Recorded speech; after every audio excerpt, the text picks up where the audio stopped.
Tonu Kalam, the director of the UNC Symphony Orchestra, shared with me some ideas about phrasing that I thought were quite enlightening. Let's take a look.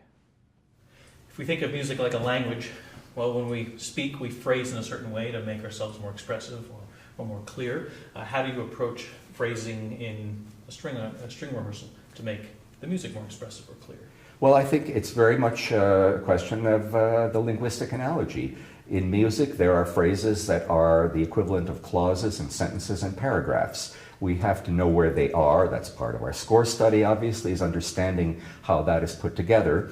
And then we will ask for the players to phrase in a way that allows the music to breathe.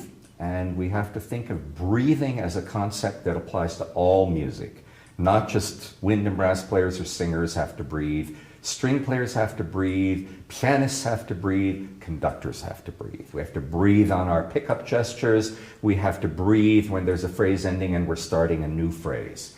Some of that can relate to the bowing that is used. Sometimes you may want to end a phrase on a down bow and then start the next one on a new down bow, which creates an automatic break, a kind of a retake that'll give an automatic breath and phrasing, because if they connect too much and then go right to the up bow, you're not going to get that break that you want if it's a particularly obvious cadence or structural point like that. And just, if I can jump in for a second, in breathing, you almost mean two different kinds of breathing. You mean the kind of sense of a regular pulse that's connected to the music and to our body, and you're also talking about the larger phrase in terms of it not being metronomic necessarily, but going someplace, relaxing, exactly, coming back again. Yeah, that's the shaping of the phrase, the shaping and the direction, which is very important, and that I usually demonstrate by singing again.